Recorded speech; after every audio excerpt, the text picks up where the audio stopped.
नमस्कार, आप देख रहे हैं अपना बिहार। आपके साथ मैं हूं शिप्रा झा और बुलेटिन में सबसे पहले खबर आपको गोपालगंज से बताते हैं, जहां शराब माफिया बेलगाम और बेखौफ हो गए हैं। बीते 12 घंटे में पुलिस और उत्पाद विभाग की टीम पर 2 बार शराब माफियाओं ने हमला किया है, जिसमें उत्पाद टीम के एक होमगार्ड जवान अभिषेक शर्मा की मौत हो गई, जबकि दूसरी घटना में डायल 112 के ड्राइवर और रिटायर्ड आर्मी के जवान उमेश पांडे को गोली लगी है, जिनका गोरखपुर में इलाज चल रहा है। दोनों ही घटना में शामिल अपराधी फरार है। पुलिस अपराधियों की गिरफ्तारी को लेकर छापेमारी कर रही है। तो बड़ी खबर आपको गोपालगंज से बता रहे हैं, जहां शराब माफिया का तांडव देखने को मिला है। शराब तस्करों की खौफनाक वारदात, जिसमें 12 घंटे के भीतर 2 बार पुलिस टीम पर हमला किया गया। जानकारी के मुताबिक होमगार्ड जवान अभिषेक शर्मा की इसमें मौत हो गई है। ड्राइवर उमेश पांडे को भी गोली मारी है।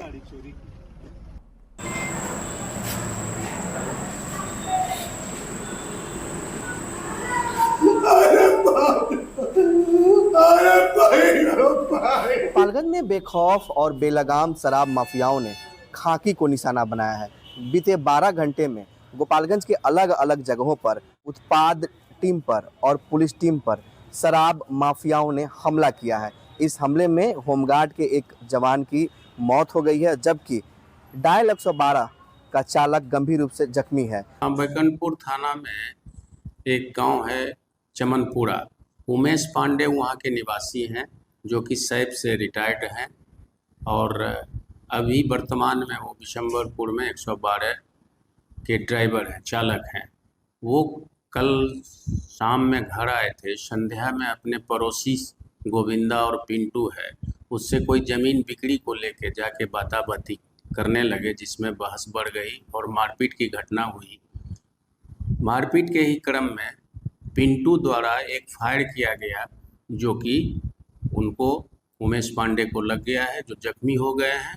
बीते 12 घंटे में अलग अलग 2 जगहों पर हुई इस घटना के बाद कई सवाल खड़े होने लगे हैं, क्योंकि इसके पहले भी शराब माफियाओं ने बैकुंठपुर में चौकीदार झमेंद्र राय की चाकू मारकर हत्या कर दी थी, जबकि कुचायकोट थाना क्षेत्र के जलालपुर में शराब माफियाओं ने होमगार्ड के जवान बसंत माझी को गोली मारी थी। लगातार पुलिस और उत्पाद टीम पर शराब माफिया के द्वारा किए जा रहे हमले को लेकर एक बार फिर से चिंता बढ़ गई है। हालांकि गोपालगंज के एसपी और उत्पाद अधीक्षक अमृतेश कुमार इस पूरे मामले की मॉनिटरिंग कर रहे हैं और शराब तस्करों की गिरफ्तारी के लिए इस वक्त छापेमारी अभियान चलाया जा रहा है। अब देखने वाली बात होगी कि पुलिस और उत्पाद टीम इस हमले को लेकर क्या कुछ कार्रवाई कर पाती है। गोविंद कुमार, न्यूज़ 18, गोपालगंज।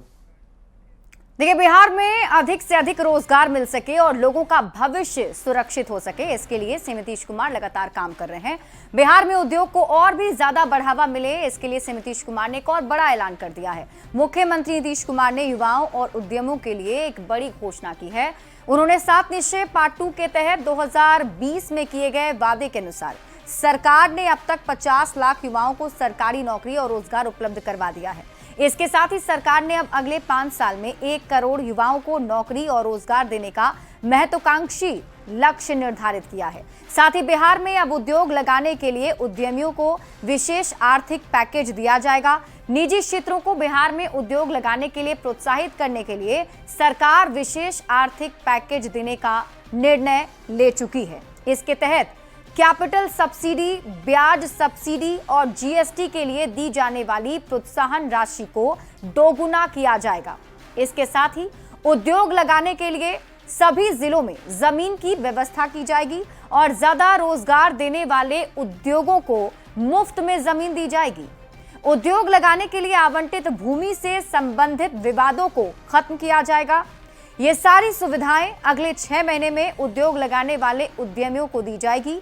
इसके अलावा कई और प्रावधान भी किए गए हैं, जिससे राज्य में उद्योग लगाने वाले उद्यमियों को काफी मदद मिलेगी और इस संबंध में विस्तृत अधिसूचना अलग से जारी की जाएगी।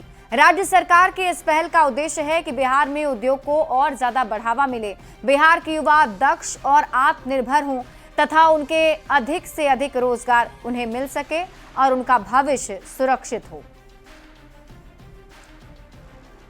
बिहार में नए उद्योग लगाने के लिए विशेष सहायता दी जाएगी और इसके अंतर्गत कैपिटल सब्सिडी तथा जीएसटी के लिए दिए जाने वाले प्रोत्साहन राशि को दोगुना किया जाएगा। फिर और उसके बाद उद्योग लगाने के लिए सभी जिलों में जमीन की व्यवस्था की जाए तथा ज्यादा रोजगार देने वाले उद्योगों को उसमें जमीन दी जाए और उसके बाद उद्योग लगाने हेतु आवंटित भूमि से संबंधित विवादों को समाप्त किया जाएगा और उसके बाद यह सुविधा अगले 4 महीने में उद्योग लगाने वालों को दी जाए।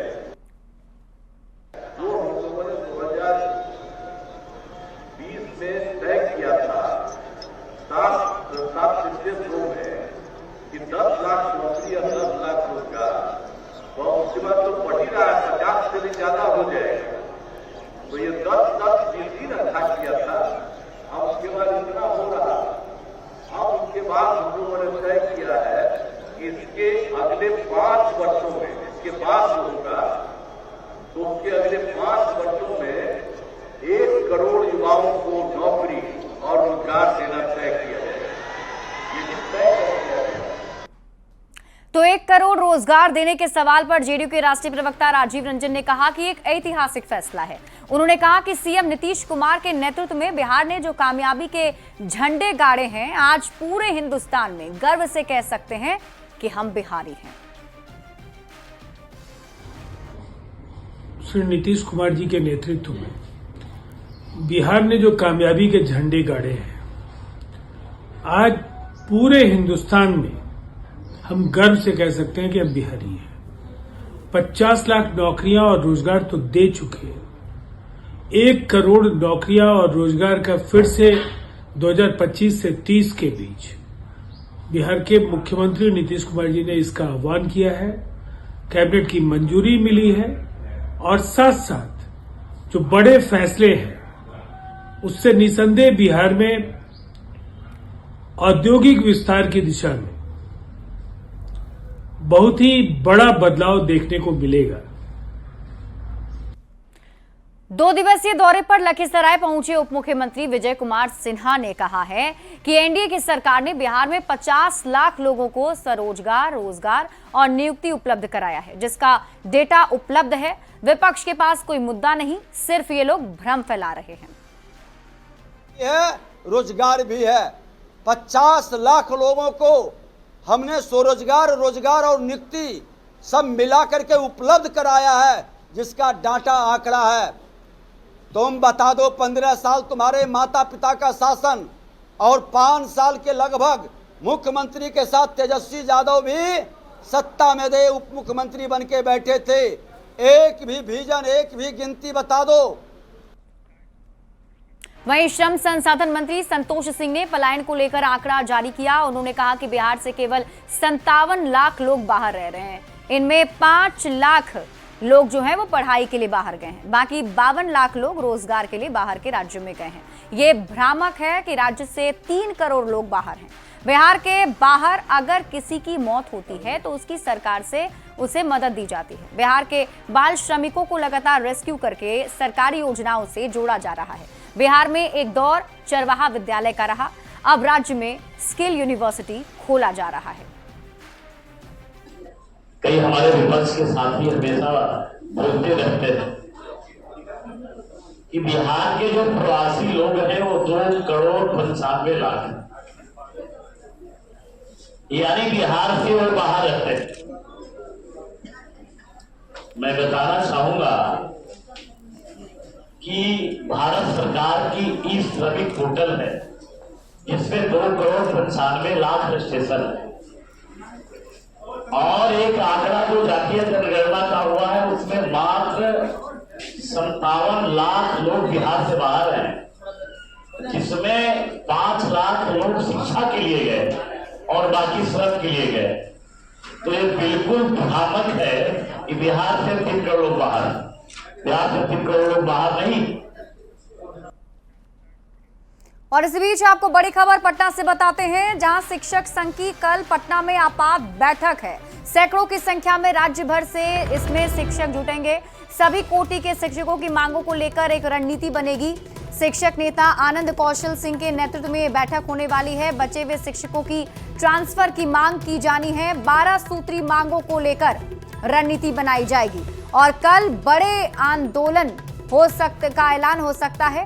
शिक्षकों ने शिक्षा विभाग को मांग पत्र भेजा था। कार्रवाई नहीं होने से लाखों शिक्षक नाराज हैं और ऐसे में कल एक आपात बैठक है। इस बैठक में 12 सूत्री मांग को लेकर रणनीति बनेगी। शिक्षकों की ट्रांसफर पोस्टिंग समेत 12 सूत्री मांगों को लेकर कल शिक्षक नेता आनंद कौशल सिंह के नेतृत्व में पटना में बड़ी बैठक बुलाई गई है और बैठक में सैकड़ों की संख्या में शिक्षक मौजूद रहेंगे। आखिर क्या रणनीति बनाई जाएगी, हम सीधी बातचीत करेंगे, क्योंकि सभी संघ के जो शिक्षक हैं कल यहां शामिल होंगे, ऐसा लग रहा है। नहीं, पानी सर से ऊपर चला गया है। 6 लाख शिक्षक दरबारी कर रहे हैं शिक्षा विभाग के अधिकारियों का और किसी का कुंभकर्णी निद्रा नहीं टूट रहा है। मैं मुलाकात करके, आग्रह करके, विनती करके, ज्ञापन देके सभी बचे हुए शिक्षकों का ट्रांसफर 8 महीना से 2.5 लाख विशिष्ट शिक्षक को 10 से 15 हजार कम मिल रहा है। उनका पे प्रोटेक्शन के साथ वेतन निर्धारण नहीं किया गया है। 8 से 10 हजार कम दिया जा रहा है। मनमानी नहीं चलेगा। कल राज्य भर के शिक्षक पटना में जुट रहे हैं और बैठक करके बड़े आंदोलन की घोषणा करेंगे। शिक्षा विभाग को मुंह तोड़ जवाब देंगे। तानाशाही नहीं चलने देंगे किसी भी अधिकारी और सरकार की। बिल्कुल खुले तौर पर चेतावनी दी जा रही है शिक्षक संघ के द्वारा, यानी कल बैठक होगी और बैठक के बाद क्या ऐलान होगा, कल का दिन अहम होगा। लेकिन फिलहाल बता दें आपको कि ट्रांसफर पोस्टिंग को लेकर एक तरह से महत्वपूर्ण बैठक है और इसके अलावा 12 सूत्री जो मांगे हैं, आनंद कौशल सिंह ने साफ कहा। अब देखना यह है कि शिक्षा विभाग अल्टीमेटम के बाद क्या एक्शन लेता है। कैमरामैन दीपक के साथ रजनीश कुमार, न्यूज 18 पटना। और इस वक्त की बड़ी खबर आपको बताते हैं, एसआईआर को लेकर चुनाव आयोग की कल प्रेस कॉन्फ्रेंस होने वाली है। बड़ी खबर बता रहे हैं, कल 3 बजे नेशनल मीडिया सेंटर में प्रेस कॉन्फ्रेंस होगी। एसआईआर और दूसरे मतदाता सूची से जुड़े मसले पर प्रेस कॉन्फ्रेंस की जानी है। मुख्य चुनाव आयुक्त ज्ञानेश कुमार और दोनों चुनाव आयुक्त प्रेस कॉन्फ्रेंस करेंगे। तो बड़ी खबर आपको बता दें, कल एक महत्वपूर्ण प्रेस कॉन्फ्रेंस चुनाव आयोग की तरफ से किया जाना है। एसआईआर को लेकर कल 3 बजे ये पीसी होगी, जिसमें मुख्य चुनाव आयुक्त ज्ञानेश कुमार और दोनों चुनाव आयुक्त प्रेस कॉन्फ्रेंस करेंगे।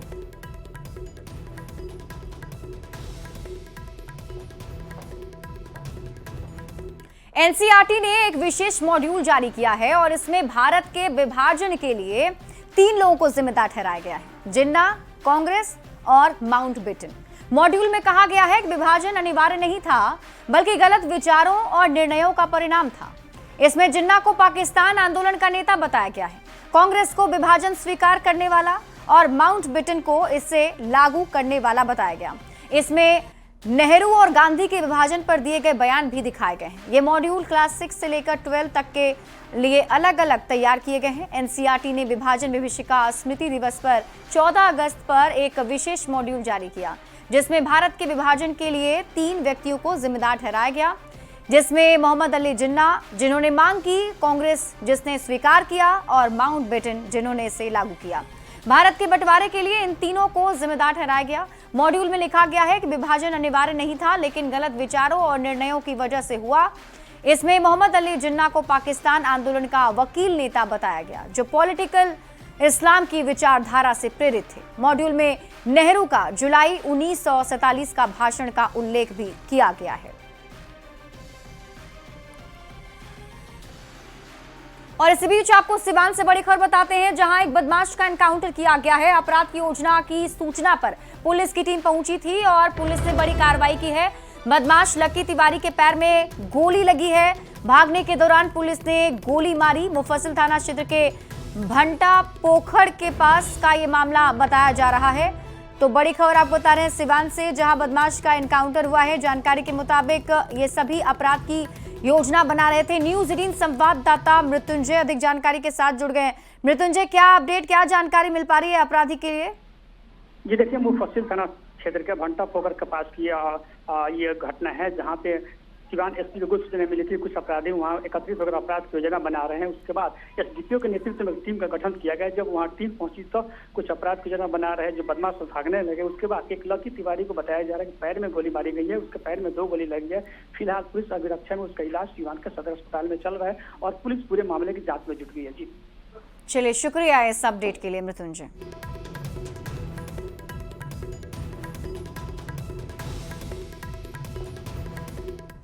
और इसी बीच आपको मोतिहारी से एक बड़ी खबर बताते हैं, जहां रिहायशी इलाके में बाघ दिखा है और गांव में दहशत का माहौल बन गया।